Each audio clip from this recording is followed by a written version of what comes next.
It's one small step for man, one giant leap for mankind. Columbia, this is Houston, AOS, over.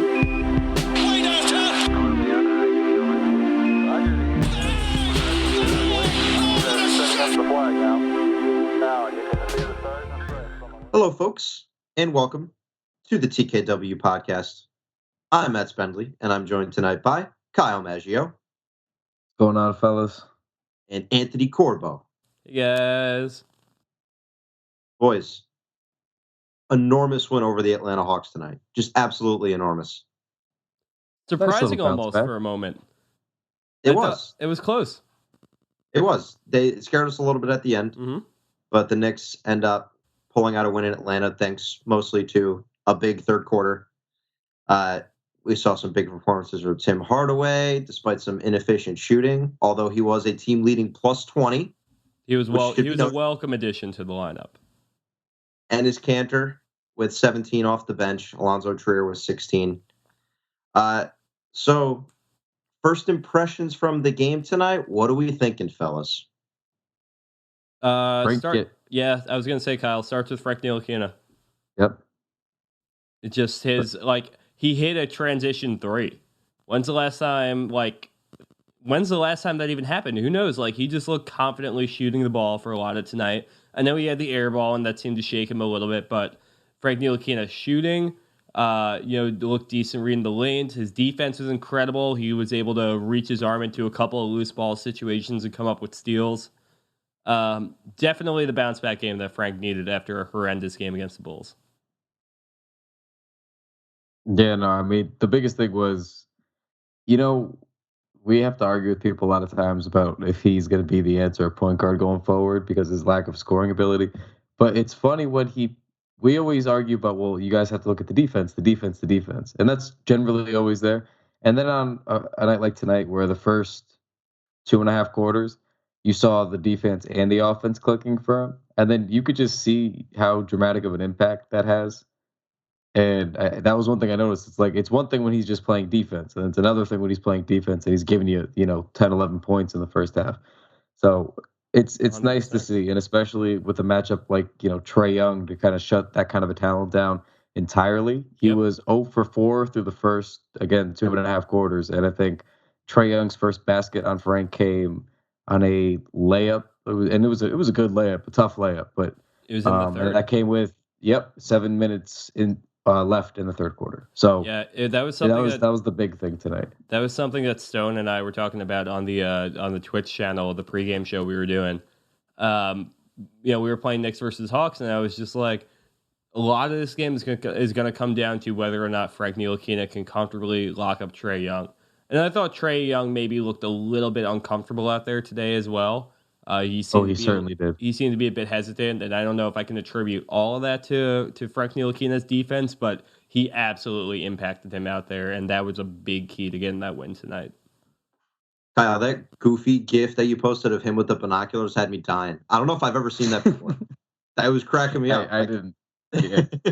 I didn't see it before either. So I think most of it can be attributed to Frank's defense because we've all been excited for this matchup. I think this was also the first matchup of the year, if we'll recall. And I know that we spent time on this program talking about this matchup. We saw it in Summer League. These guys go head-to-head because it's the classic offense-defense showdown. And Young did end up with 15 points, mostly in the second half. It came at the end of the game. He had, only 1 3. He looked uncomfortable for most of the night. And Frank's the type of guy that can take him out of his game. You got to push Trey Young around. That's how you get to him. You need to be more physical because he's still going to be at a disadvantage in that facet of the game just because of his size.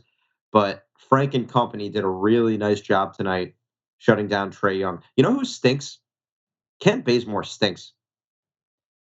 Matt, I got a little trivia question for you. Shoot. Because you pointed that out. So does Kent Bazemore make roughly the same amount of money as Tim Hardaway Jr.? I think they have nearly the exact same contract. Interesting. Yeah, No more questions. Little statistic for you. I normally like Kent Bazemore. I've liked him in the past, but I haven't been very impressed with him recently. And he was especially awful tonight. I was also I loved Villanova in college last year. I really enjoyed that Villanova team. Omari Spellman on an NBA court just cracks me up. Like he looks like he needs to lose about 25 pounds to really play. Yeah, he does. Yeah, He looks like every rec league center. We need to have Enes Kanter bully him like he bullied Jared Dudley into losing weight like 3 years down the road when Spellman's like on the verge of. Oh, I forgot about that. Oh, what a cut! I love you, Omari. I love you, buddy. But it's just funny to see guys like that in NBA court. It cracks me up. So beyond Omari Spellman's questionable weight, we saw Noah Vonleh with, I think he had a double-double in the first quarter. It was good to see energy from him. He played 39 minutes tonight, which is crazy. Fizz ends up toying with these guys' minutes a lot due to the flow of a game, which I think can sometimes be a blessing and a curse in a way, because we've seen Vonleh play 10 or 15 minutes in the last 4 or 5 games. Some of that's due to foul trouble, but then we see him play 39 tonight. We've seen Dotson play almost 30 minutes every single game, only plays 18 tonight. Really quiet game for Dotson. And you'll see, I know some people were commenting on the lack of Kevin Knox tonight. He only played 9 minutes, but I think the Knicks are just trying to wean him back in and get comfortable. Yeah, and when you also have some wing options that are playing well, when you have minutes that you need to give to Trier, and for better or worse, they're giving a lot of minutes to Emmanuel Mudiay. You're going to have to pull some strings in a certain way to make everyone be able to get on the court. And Fizz is still toying with it. I still have issues with lineup construction, but with the way that it's going, I'd rather question a decision about him throwing a bunch of young guys together to see if it works than him just playing these units that don't make a lot of sense together for elongated periods of time. So tonight I wasn't as perturbed as I've been in the past, but neither here nor there. Do you guys have any inklings on the lineup decisions that Fizz made? Any issues with him? I wouldn't say outright issues. I was kind of saying this earlier tonight too, but I think Mario Hezonja is a bit of a wild card, and we saw where he was helpful. I thought he was very helpful in the game against the Bulls, especially in moments on the second unit when he was kind of running the point, and he and Kanter obviously had a great dynamic last game. A bit of an inconsistent showing from him tonight, and then he came back in with Vonleh, when Frank fouled out, and then he and Vonleh have been switching on and off. So I don't know. I'd still like to see a little bit more consistency, but I know how early it is in the season. So, and it's obviously a rebuilding team. So I don't think I have any major critiques at the moment. Yeah, I don't have any real issues with it. I generally enjoy when a coach coaches this way and manages the lineup this way, when it basically goes by not really the hot hand, but like you said, whoever's playing well. And I just think that's basically generally is the hot hand, though. Like I think that's kind of how I would sum it up if I had to describe it to someone. That's kind of how he goes with his lineup decisions. Yeah, we've seen that from Burke and Mudiay, especially. Burke and Mudiay for sure, and Burke did not play a single second of basketball tonight, which was noteworthy. Yeah, that was one of my points too, which was and I spelled it out. Admit it, Mudiay's actually been pretty solid these last couple of games. He's been good, and starting I don't expect that to continue, but he's been nice. Yeah, I mean, I went back and rewatched the Chicago game, and I mean, he was a little inefficient, but overall, he played pretty well. I don't want to, despite his MO being inefficient, I don't want to actually peg that kind of thing on him because he's still kind of working his way back in. But tonight, he started out miserably tonight. He had a terrible first half. I think he got swatted 3 times, missed his first 4 shots. He's getting stuffed, and they weren't even like good stuffs where a guy just makes like a good athletic play. Like it was like right as he was releasing the ball from his hands, it just hits him in his back, rolls off, like those kinds. But after that, he looked really good. I mean, he finished with, what do you have, 11 on 4 of 8 shooting. He just a marksman from deep, 3 of 3 tonight, 5 rebounds. Some would say Ray Allen like, huh? So some would say. But he played pretty well, and I didn't think his defense was outstanding, but I mean, we've seen him play far worse on that than he did tonight. So as a whole, between tonight and the Chicago game, I thought he's been pretty good. Yeah, well, and I touch on that. Oh, sorry, Matt. A little more. Yeah, Corbo, you have something to say about Mudiay? Yeah, the only other thing I wanted to add on Mudiay is that and I noticed this because I just watched the Chicago game again today as well. And I noticed that the one thing that he's been really good at that no other Knick has really been able to capture in the same way is being able to change the pace of a game. Like he came in, especially against the Bulls, but he came in and he was just like, he was just, they were so stagnant. The ball was moving from east to west only. And Mudiay came in. He was able to find some penetration. He was able to get some of the bigs moving. Even Mario Hezonja was able to cut in from the three-point line and get to the rim a little bit more. And I think Mudiay perpetuated a lot of that. And they constantly call him their best passer. So if he can kind of follow up on these two performances, I think there might be some interesting lineup options you can put out there. I think that's a reason why Fizdale has liked Mudiay, because of what you just mentioned, because he can push the pace. He can work in transition a bit more than someone like Trey Burke can. Again, I don't think that we have any reason to believe that Mudiay will continue to play well, but until he starts to look like the Mudiay that we have come to know to be the player that we think he is, and at this point feel pretty sure about the player that he is, there's no reason why Trey Burke shouldn't be, doing what he did tonight, which is not playing. So moving forward, then that's the question I want to pose to you guys, and I'll ask Kyle first.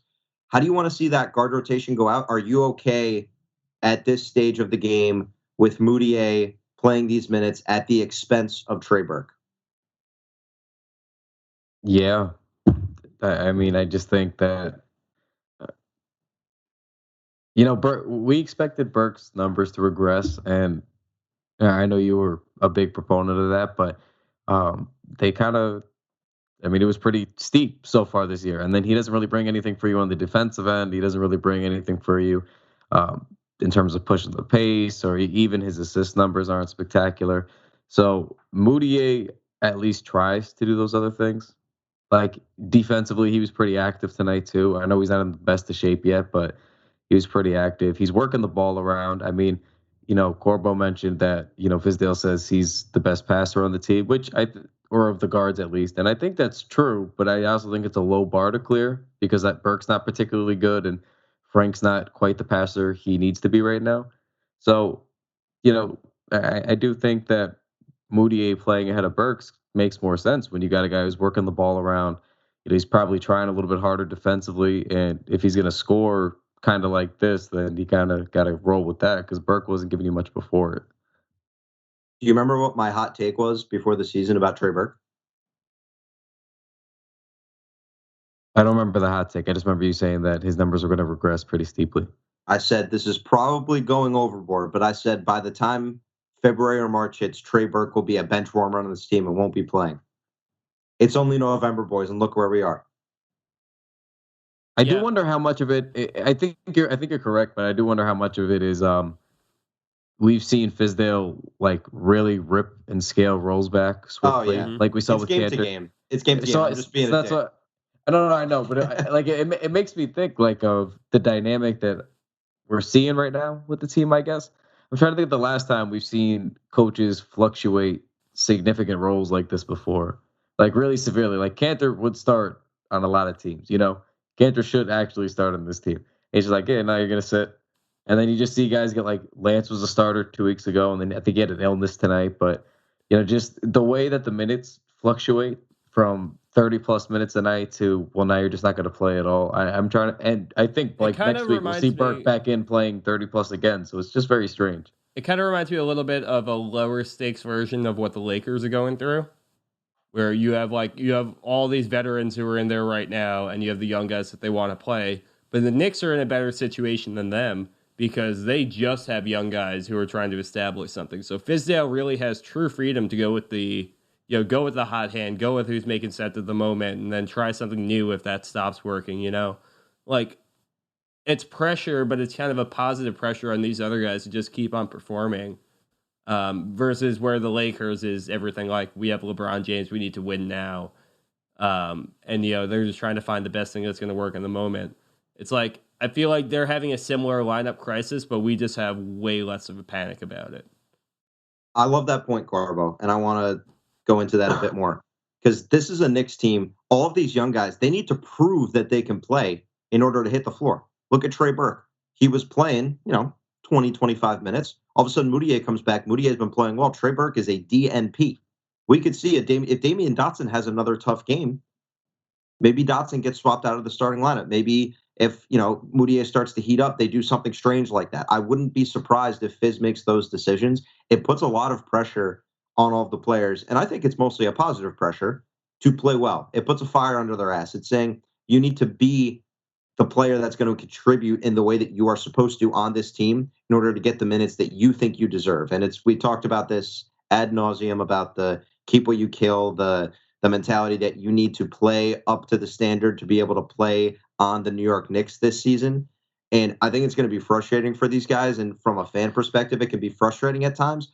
But luckily, the minutes typically aren't coming at the expense of some veteran. And that's why it's so great to have a young team. Because think about last year when the Knicks had Jarrett Jack, and at the end, when they started to play poorly, we were all like, why is Jarrett Jack playing so many minutes? This year, the only guy I think you could say that about who's playing like, oh my God, why is he playing so many minutes is Enes Kanter. But I don't think anyone really has that mentality for Kanter, because when he's on the floor, he's still a productive player. His usefulness can be debated, but his production is always there when he's on the floor. So you have to love what Fizz's mentality and what his structure has in store for these players and what they could learn from it moving forward. Yeah, but I mean, it does build the points that he was talking about all summer, like you just mentioned. And we were really worried about that too. How many times have we heard all the things that we wanted to hear and the little PR tours? And it's obviously still early into his contract and this season overall, but it matches up. That's all we could hope for, is it's matched up. And it builds that, next man up mentality nicely. So it builds that camaraderie that nobody's really too important on this team. The only one you could probably argue is Tim Hardaway Jr., whose spot in minutes are a virtual lock, given his, share of the shots are pretty much a lock on every night that he's going to be in the lineup. But everybody else, it just seems like, hey, man, like you're here as long as you want to be. And if you're not going to play well, then there's somebody else who will. So it's a nice, when we talk about the culture shit and about making sure it's legitimate, it's that kind of stuff that you want to see. I know we probably have the brand of being the pro Tim Hardaway podcast and in this juncture of Knicks Twitter, and I think Kyle and I specifically have really sat in that corner.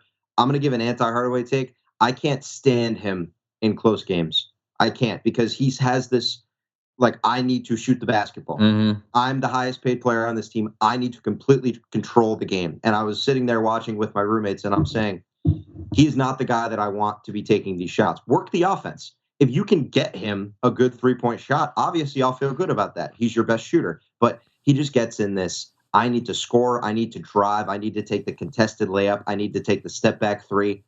They need to make sure he knows the end of the game. Run our offense, man. You don't need to do everything. It's okay. Because he wants to be that star. It's just frustrating. I agree with you, but there's a couple of things here.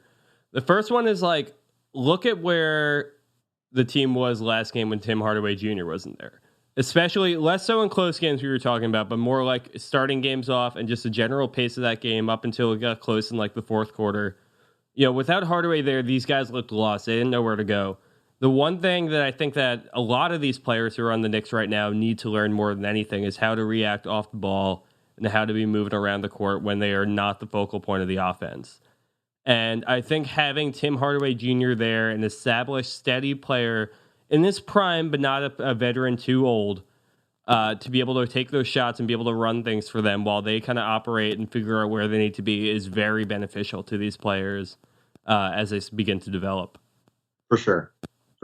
And I think that's a great point about just the presence that he has on this team, because they don't have a lot of shot creators that can also distribute the basketball. And we know Hardaway is not some sort of aficionado running the pick and roll. I'm definitely saying his praises because I think he's underrated in that, but I also don't think that he's some sort of, unearthed gem in that part of his game. But his ball handling is valuable, and his ability to work and distract the defense is definitely valuable, and they need that, and it's nice to have that. It's just at the end of games, I can find him to be overbearing. I feel like that's only been the last 4 or 5 games.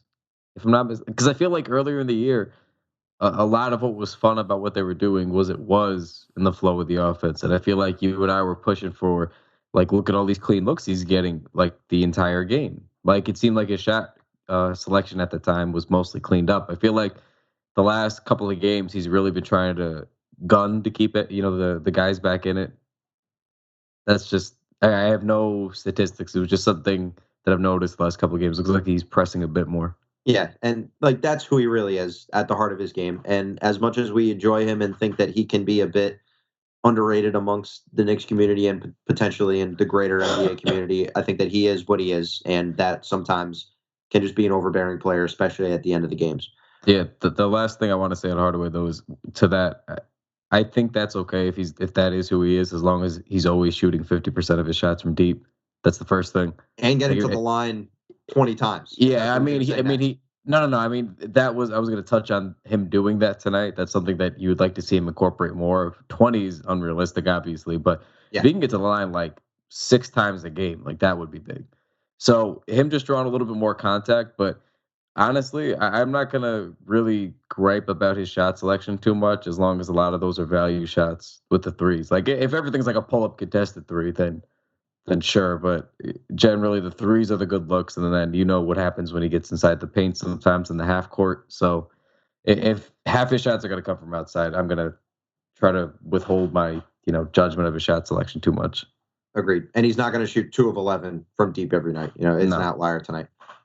Guys, I have a take that's going to sound a little crazy when I say it, but if the season continues as it is, it's going to be 100% true. You guys ready? Yep, bring it. Alonzo Trier is going to be the best undrafted rookie of all time. He's going to have the best. Whoa! No. Listen to me. I want to make this clear. I probably didn't make that clear enough. He is going to have the best season by an undrafted rookie of all time. Is that clear? That is more believable, yes. You see what I did there, though? No, I see what you did there. Throw it up for him with the crazy one and then just pull it back. No, you got me real hot, and then you pulled me back down. You cooled me off. I tweeted this out, but I looked this up. No player in the history of the NBA, and obviously the way that the draft used to be, it gets all jumbled up, but no player since 2000 has averaged over 10 points while playing at least 50 games in an NBA season that was undrafted. And Trier, obviously, now is averaging about 12. So in the modern NBA, in the last 20 or so years, he's been a uniquely productive undrafted player. And I know we like to joke with the undrafted thing, and that's not stopping anytime soon. And I hope it doesn't, because it's freaking hilarious. So, but I mean that. Like, I think that it's a really special season from an undrafted player. And while I've said a few times I'm a little more bearish on him than most, it's really a special thing to have a guy that they got on the night of the draft after the 60th pick was made, playing 36 minutes in the 12th game of the season and putting up 16 points in a game. No, I still think the funniest thing with Trier is this year I admittedly watched little to no college basketball. We've covered who I specifically was looking for last year, but I still like the reference the day that I was going over all the Trier tape, and then you and I hopped on. It was the Summer League pod, and right before we started, going live, I was like, how is he undrafted? Yeah, I remember that was one of my first comments. I was like, yeah, maybe there's something I'm missing. And then we talked about it for a little bit, and you mentioned some of the off-court stuff, the PED issues. But I was just like, he just looks like a grown man. I mean, all the things that he's good at, you would want to be good at the NBA. It seems like it's been, directly transferable. It was cracking me up. Stone was doing the tweets tonight, and obviously we have a bunch of different people man the Twitter account for the games. And the first Summer League game, I tweeted the first Summer League game, and I made the joke about the tunnel vision ISO Zo. Mm-hmm. And now that's been defined for some people, and that's stuck in their brains. So people are tweeting at us while Stone's tweeting for the game. Like, you trashed on Allonzo Trier during the Summer League. You can't say anything good about him. And I'm sitting there, like, just laughing. I'm like, oh, that wasn't him. But you keep getting that. It's all right. I'm still enjoying it from over in my perch over here. But no, I mean, he was a lot of fun to get today. He was very efficient. I know he was a little inefficient in Chicago. He was struggling with a lot of the traps and doubles and occasionally triple teams they were sending at him. So they're sending like a lot of high traps in Chicago, but here they didn't really care to do that because it's the Hawks. So nice little 5 of 9 game, 1 of 2 from deep, and he gets to the line a lot too. I mean, he draws a lot of contact when he goes in, and I think Matt and Reed touched on it a couple of games ago about how when he drives in, he's nice and patient and keeps the defender right on his hip. So, I mean, that helps him once he gets to the lane, and then he just goes right up and bang, tries to draw the foul or an and one, and it's just, you love seeing that from your guards. Easy points. I do think he's incredibly adept when he gets into the lane, because, like, he even, there was that one blow by he had past Vince Carter earlier tonight, but, like, just the way that he like gets into his position, he starts driving, he cradles the ball really well, I noticed. Like, he has that ball tucked away, and then he just slides it in up over the hoop and into the rim, and it's just, he's really, really good at making that happen. He's good at getting to the line, like you said. That's really encouraging moving forward. I am just a little bit worried about what his rookie wall might look like if that were to happen to him. Like, especially just because we saw how shook he looked against the Bulls for a lot of that game. Like, he just could not escape the double team. And there's a couple of times, especially even tonight, where I just saw he had some pretty poor clock management. It resulted in some turnovers last game, especially. And then there was, there were just moments where he looks a little bit unaware on the court. So I'd like to see him be able to kind of get his basketball IQ up a little bit more while still being able to dominate in an isolation sense. I don't know. What do you guys think? I'll bet on Trier, if only because I think he strikes me as the type of guy that can push past a rookie wall. He is balls to the wall. He's clearly passionate about the game. And I'll bet on a guy like that 10 times out of 10. He keeps this chip on his shoulder. We can talk about, some of his shooting could come back, and, his mid-range game, obviously, he relies on that a lot. I wish he would shoot more threes. He took 2 tonight and nailed 1, but he's also really adept around the rim. You mentioned he has some really nifty finishes in his back pocket. So I think there's still a lot of room for him to grow. I've mentioned about him fitting in lineups, and I'm wondering if he can really be, a second or third option in a lineup if he's comfortable doing that, just because of the way that he plays. The number one thing, I don't know if I said this when we talked on Monday, the number one thing that has impressed me, that's a low-key part of his game that I don't think is getting enough attention, is his patience, both with the basketball and when he's running a pick and roll. He takes his time to find the spot of the defense is going to be weak, and he attacks it. He takes his time. He looks. He evaluates the defense. He says, where is that guy going to go? We talked about the play in Dallas where he kept Doncic on his hip. He's done that a few other times. And he has such a nice array of moves around the rim that patience is really important. It's like Le'Veon Bell's a running back, right? Which I guess doesn't work as well anymore because he hasn't played all season. But it's like that. Like, having that patience is just super important in the pick and roll and for a running back.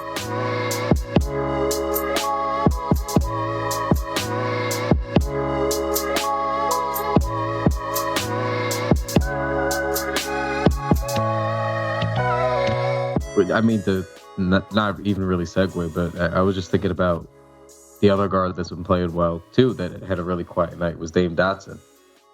And 1 shot tonight, which is strange. He scored double digits in every game that he's played significant minutes in, and just 3 points on 1 of 1 shooting. Just a really he looked dominant for night. Most of the season. I mean, we were even talking about it in the chat, like, pretty much looked to be behind Hardaway and Cantor, like the go-to guy in the team. And, pretty invisible looking tonight.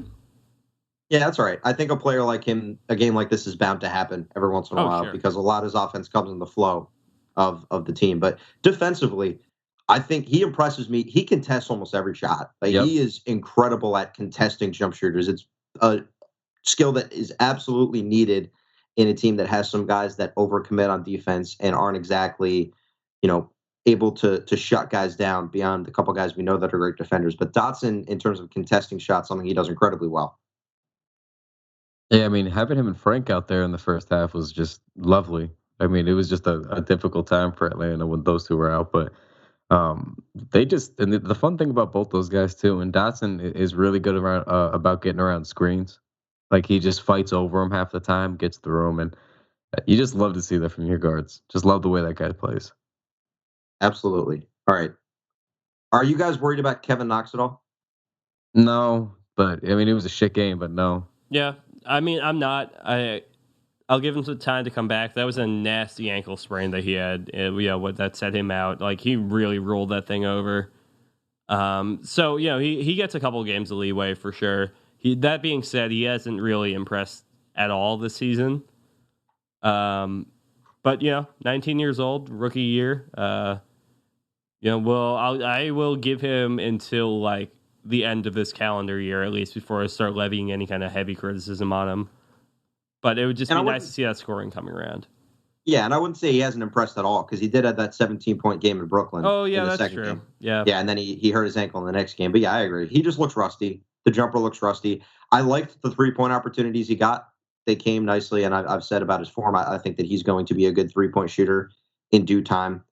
We'll see it come. Luckily, with the way this team is going, the Knicks are not exactly relying on Knox as much as we might have thought they were in the offseason. So it's been nice because they've been able to kind of ease him back in. And, he played 5 minutes and then he played 9 minutes. And Fizz said before the game he was going to play a higher chunk of minutes, but not kill him. And he played 4 more minutes from the last game. That's totally fine. Let him come along. The Knicks have enough wing options that they can pick up in his stead until they get there. I have a general question about how the Knicks have been operating. So we saw them shift their starting lineup earlier in the season. They started with, Trey Burke in there and Enes Kanter. And since they've gone to the Ntilikina, Hardaway, Dotson, Robinson, Vonleh lineup that they've stuck with since then, barring the one game that Hardaway was out with injury, they've strangely been playing at a slower pace. Do you guys have any reason why this is? Do you think that it's been hurting them offensively? How much of a factor has that been, do you think, for you? Because the lineup has still been playing perfectly well. It's just been a slower pace, which is antithetical to how the NBA has been going this season.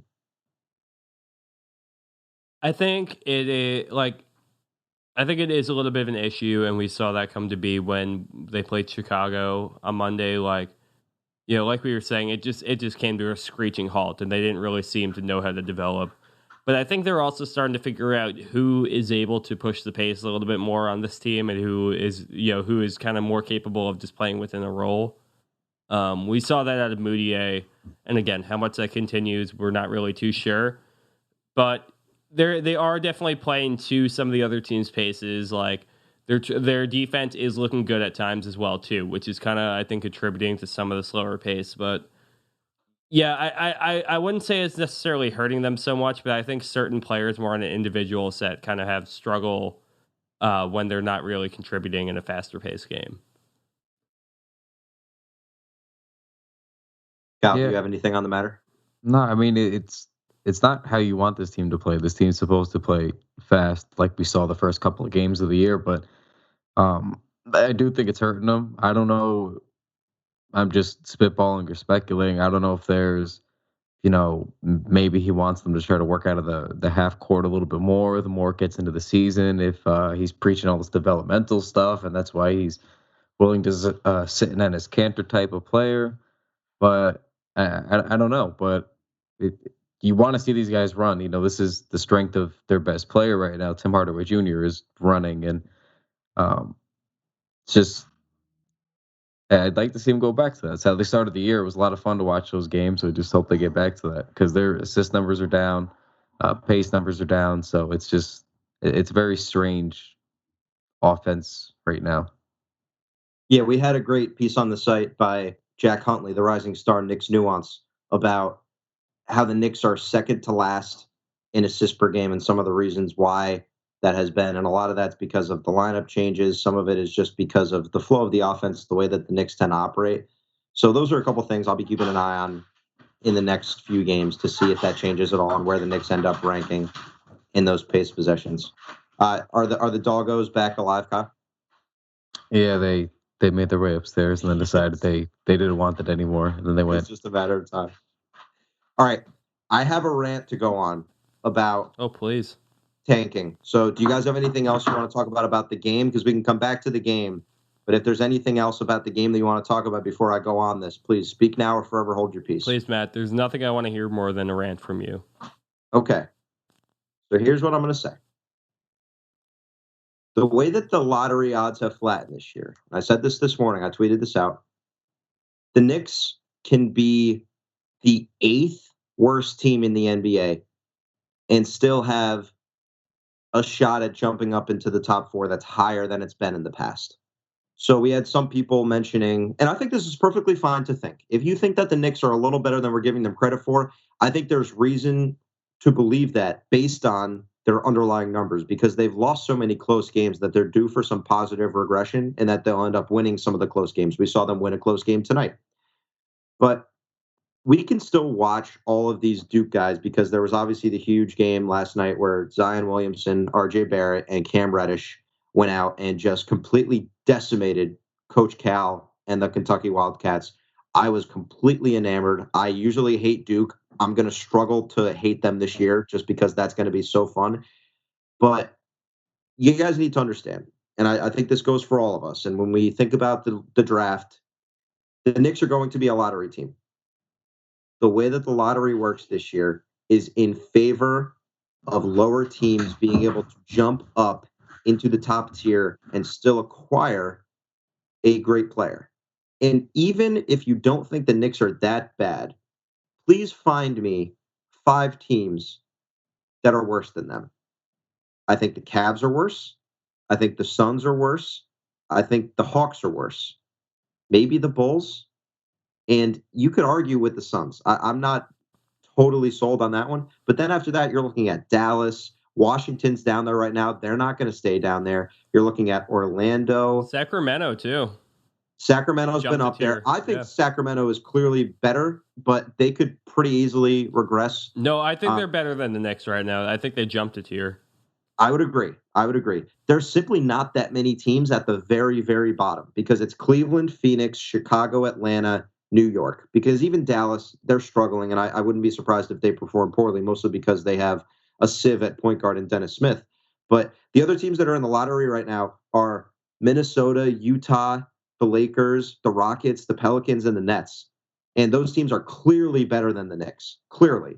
So when it comes down to it for this Knicks team, get as excited as you want for these draft picks now. Make it happen now. Watch college basketball and know who the guys that the Knicks could pick are because they're going to have a high pick in this draft. If they get unlucky with the lottery odds, then that's just how it goes. But there's no reason for us to think the Knicks would draft any later than, and even if they end up with the 7th best lottery odds, which I don't even think is that likely because I think they'll be worse than that, they still have a 7.5% chance to jump into the first spot and about a 25% chance to jump into the other 3 top spots. So you're looking at almost a 30% chance, 33% chance that the Knicks hop into the top 4 of this draft, which would mean getting the right to draft one of these Duke guys. And we're looking at other prospects here too. It's important to understand that it's not just the Duke guys.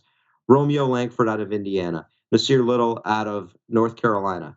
There are a ton of exciting prospects at the top of this draft that we should be excited for and are allowed to be excited for right now, while also enjoying the Knicks season as a whole. So I would encourage all of you, get involved with college basketball. It's a fantastic sport. If it's something that you haven't really spent time to watch up to this point, enjoy it and go out of your way to watch some of these guys play and see who you think would fit with this Knicks team while also continuing to enjoy this Knicks season. Because guess what? Tanking can be fun if you're playing all the young guys. The Knicks are playing only young guys, which makes it a blast because you don't have to waste losses without gaining any experience. They're gaining experience in every turn, in every facet of the game. These players are learning, and the Knicks are losing some close games, but then they also win one. So they win one in Atlanta. They win one in Atlanta tonight, and some people will be saying, oh, what are they doing? Why are they winning? You know what? Stop. Doesn't matter. If the Knicks finish 5th or 6th, the difference between one spot in this draft, the odds are simply not different enough this year for us to freak out about that. I don't want that to be a thing, and that's basically all I have to say on it. And that's something we're going to talk about all season long. But the crux of my argument is, please, don't be openly rooting for this tank. We can always make the jokes, and I'm always here for the jokes. I'm always here for it. The Knicks are going to organically tank. They're going to lose games because they're playing young players, and that's going to lead to them getting an exciting young talent from a really great, enticing young prospect group that's going to take the NCAA by storm this year. That was my thoughts on the matter. I mostly agree with you. So just to put it into perspective, the we ran a poll earlier today on the Knicks Wall Twitter, and 49% say bottom 5, 27 say bottom 8, 9% say bottom 14, and then 15% say bottom 3. So I think would you kind of put yourself in that kind of, I don't know, 2 through 5 category, Matt? Yes, bottom 5 is the safest bet. I would say so as well. I wouldn't say it's out of the realm that they finished bottom 3, but I mean, Cleveland is a lock to finish down there, and I think Phoenix just beyond, they have Booker and Ayton who are going to continue to play well, and they've had a tough schedule thus far. I think Chicago and Atlanta are really bad too. So I think the Knicks, anywhere between 3 and 5 makes the most sense in my mind. Yes. Yeah, and I think it's going to take some getting used to the new lottery odds, and I agree that, there's going to be a lot of teams who are kind of closer at the bottom here than the last couple of years. So I think the odds are going to be a little bit more even. And this is going to be a fun Knicks team. And I think there are a lot of players this year in the NCAA that we can be looking at. It's going to be interesting to see who the next piece we're going to be adding on is. I don't know, maybe at the early running so far, do you think that, what kind of player do you think the Knicks should be eyeing out for next year? Well, that's the cool thing about the 3 Duke guys, and I think that's why they're the most exciting prospects, is because they are your prototypical NBA players that are playing in college, and all 3 of them could step into the NBA right now and be contributors, which is going to be a big argument against the one and done, which we'll see if that ever is eliminated. But this Duke team is just going to be ridiculous this year. But with Zion Williamson, you have a 6'8", 285 tank of a man that got recognition for his dunks, has almost 2 million followers on Instagram, which is insane for a college player. But he can handle the ball. He can pass the ball. He can also shoot, which I think people were that was the worry, that he couldn't really be a shooter. RJ Barrett was incredible last night. He had over 30 points. He dished the rock. He has just a remarkable touch around the rim. And then Reddish is more of the understated guy that contributes in some ways that don't exactly jump off the stat sheet. When it comes to it, I think that wherever the Knicks end up with this draft, I think it's going to go Zion, Barrett, Reddish. I think those will be the order that these guys end up getting drafted in, and that's me saying this in November. That could pretty easily change. I could see Barrett jumping, although it'd be really tough for a team to pass on Zion after what we've seen from him. But I think that I don't even necessarily think those guys will be the top 3. Like I said, there are other players that could come into play here, but I just want us to all understand that we can be excited about these guys while also not thinking that the Knicks are some awful tanking team that we don't want to watch. We need to understand it's a whole conglomerate of angles that we can enjoy this from. And just one of those angles is us talking about the college players, and another is us talking about the young Knicks players. These things go hand in hand. But when you watch the college guys, it's just so much fun to think about their potential with the Knicks. And it's frustrating to think that we won't really be able to get to see this for another year. So we have to watch them play, and then we go through the whole draft process. But it's still exciting, and I'm really excited for college basketball season. And like I said, I'm going to be into it. So I'd encourage all of you out there, if it's something you haven't really been into before, give it a try. If you have some free time on your hands, if it's Tuesday night and Duke's playing a great ACC matchup against Syracuse, those are the kind of games I encourage you guys to watch. It's fun. It's fun. Kyle, do you have anything on the draft? You've been quiet because I was ranting. So thanks for giving me the floor here, guys. No, I actually made sure I watched last night, and that was a ton of fun, and I'm glad that I did.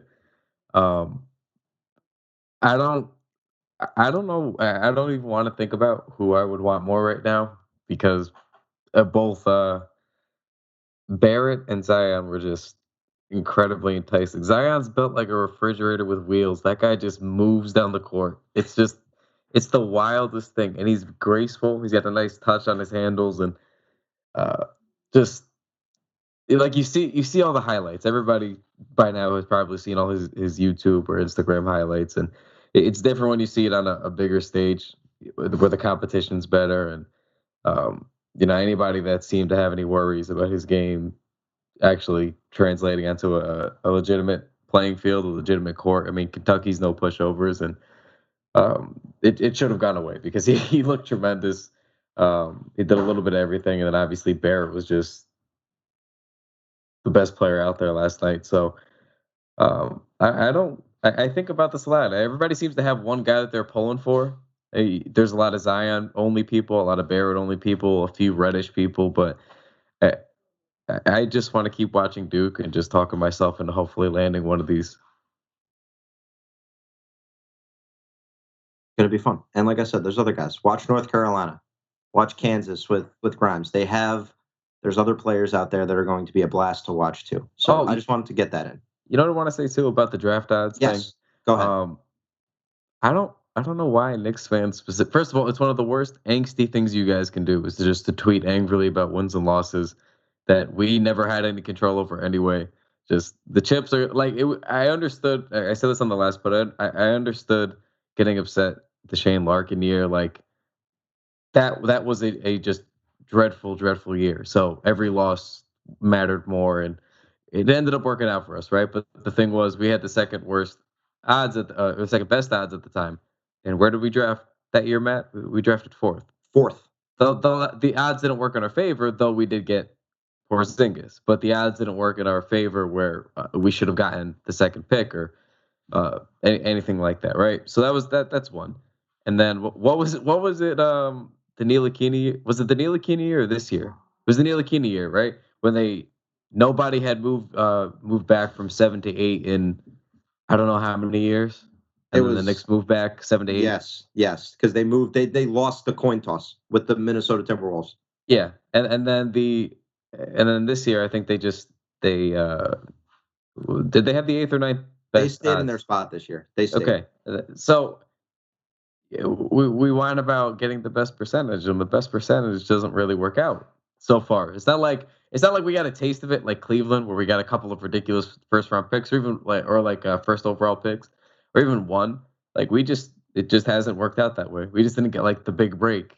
So I don't know why we're acting so thirsty for something as though it's such a sure thing. Like we got KP at 4 when the odds didn't go in our favor. Like the draft is random a lot of the time, statistically, about who's going to pan out in terms of being an impact starter and beyond that, a star or anything like that. The odds are very low for these guys to just pan out in general. So it's irregular at all the different the draft spots you can get anyway. It's just you just got to do your homework and control what you can control, really. Just getting mad about it all year. I'm just seconding what Matt's saying now, but just getting mad about any of that is just really a fruitless exercise.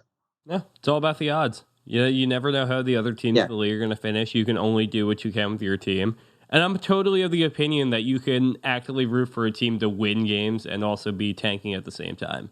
Like, in my opinion, it's like two separate things. Like, I trust more the management team to handle the tanking, Put together a roster that is that the contracts are well constructed enough to the point where these guys are going to expire when you need to get the real help, but you can still try pieces out and see what you got there. And if they end up succeeding, then that's not a bad thing.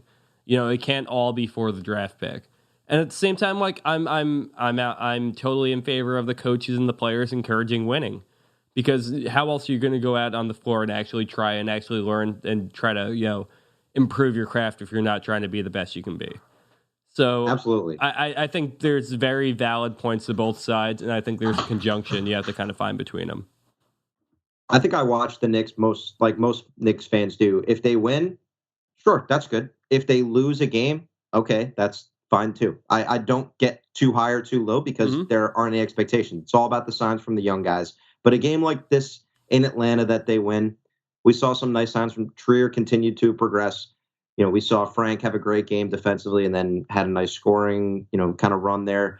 Just don't get all up in a tizzy about the wins and losses. Check out the lottery odds on Tankathon and make you feel better, I promise, because the Knicks are going to be in about the position that we expect them to be naturally, because it's not a talented enough roster to rack up enough wins. It's the reality of the situation. They're going to lose a bunch of games, especially once January, February hits. It's always that point of the year where we're like, oh, maybe the Knicks are a little better than we think. And then they go on the road and they play Denver and Utah and Portland and both LA teams. And then all of a sudden we're like, oh, yeah, that's what happens when you play the rest of the NBA that actually has, a semblance of winning. Yeah, I wholeheartedly agree with that. And I think that's my point really well summarized, because I'm just like, I trust that this team is going to be bad enough that I can feel good when we actually get a win.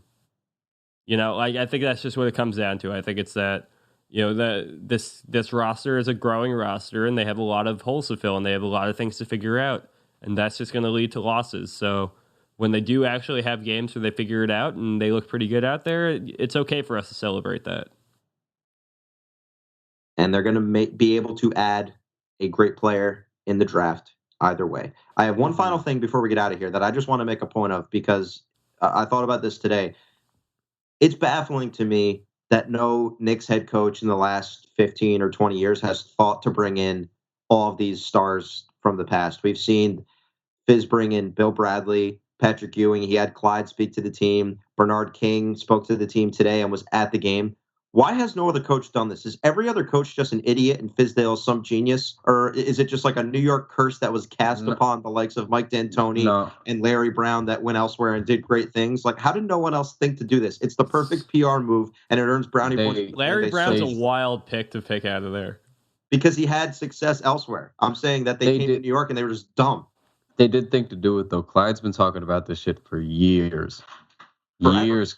Clyde's been talking about this as long as I've been alive and watching Knicks games. He's been talking about the Knicks need to bring back some of the stars to work with the players and develop, and they just haven't done it. And I think what happened here, and it seems to be the vibe of the organization as a whole, from the front office to the PR to the social media, that they're trying to push it to new culture. So I think they finally realized, like, hey, man, we got to save face. So, like, what do people want to hear? So it just seemed like they were trying to have all the buzzwords and things. They said, oh, while we're at it, like, Knicks fans are very nostalgic. Like, you should make it an effort. Like, I don't know how coordinated of an effort it was. I don't know if it's just a general message that they wanted to push and then let Fizdale get creative. But it seems to just match the tone of the organization as a whole, is just making this big culture push. So I don't know whose idea it was. I'd hope that somebody just fucking listened to Clyde and let Fizdale take the credit. At this point, I just want Clyde to just get his due, because he's been saying that forever. That poor man just speaking into the abyss every night. So it's nice to see. And it's always, we're a nostalgic bunch because that's all we have for prior successes, but it's nice to see these guys back and trying to help out and contribute towards something. I love when Clyde watches someone like Trey Young, because Clyde doesn't watch any. Right? 28% from three this year. What's he doing shooting a three that deep? Like, dude, it's Trey Young. Like, that's all he did in college. I think that's why I love Clyde. Yeah. Oh, he's the best. And from all indications, like when they met with Bernard King just seems like the sweetest man you'd ever meet in your entire life. Like, it just seems like such an obvious move that no other coach has done before. Did you see when last year, I think it was last year, he wrote his book and they had him at the Garden with his book, and they put him on the big screen. And it might have been the year before, but anyway, they put him on the big screen at the Garden, and he like waves, and then he forgets he has his book. And he does it like he was in a commercial. Like, he had one hand on the bottom of the book and one hand on the top. And it was like right next to his face. And he just like held it up. And he was smiling a lot. And I think what makes me even more happy about that is, don't forget, like, Bernard King had some really, really hard times. He did. In the NBA. Injuries and drugs. Yeah. So that man likes that white stuff. Yeah. When you hear him tell his story, like, it was a really depressing time. He was depressed. And so to see him like happy and like around the team and working in some capacity, like he wrote his book and he's thrilled about that. Like, it just makes me really, really happy for him. So it's great. And I will say too, the basketball lord above all, Zach Lowe, said in his piece about the Wizards yesterday that the Knicks, quote, got religion. So it's been signed, sealed, and delivered that this is a new Knicks team with a new brass that isn't dumb, because he was talking about trading for John Wall, and he was like, it appears that the Knicks have got religion. No. But don't do that. Don't roll out James Dolan if they strike out on free agents. So we can only take on so much, right? We'll take what we can get. There's a part of me that thinks that James Dolan is finally beginning to realize that he doesn't know shit about basketball. Part of me. There's a part of me. Just a little shred. We haven't heard from him in forever, which is the best thing we can ask for. Also a little scary. Yeah. All right, guys. Kyle, anything to plug for theknickswall.com?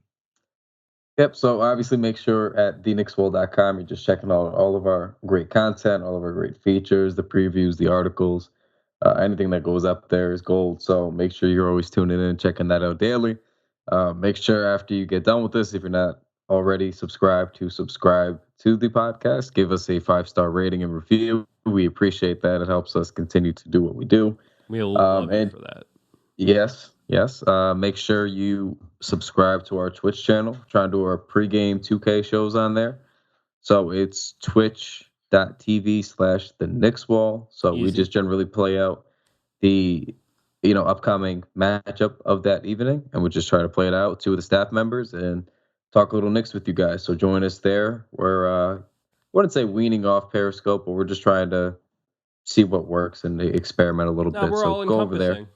Yep. So do that, and then the last thing is always, we got you for the merchandise. So go to TeePublic, the Knicks Wall shop, and just check out everything we got there. Right now we got all the new jerseys in. So another big game for ISO Zoe tonight. So we got you with an ISO Zoe jersey. Let me tell you one thing real quick, because I got my I got it on the way. Hasn't showed up yet. But, I live in Chicago. Anyone who's been listening to the show for a while knows that. And I needed to get a new hoodie because it's getting cold in Chicago right now. And I prefer a zip-up one. I like black zip-up hoodies. And TeePublic makes some pretty sweet zip-up hoodies where they print the design right on the back of it.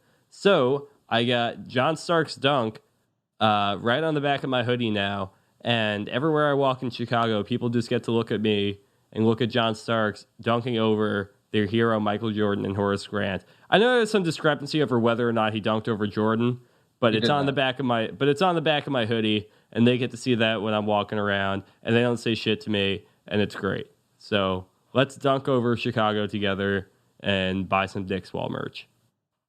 Corbo in just a black hoodie is good enough with that design on it. Oh, my God, I don't know how Chicago handles it. Bro. Unreal.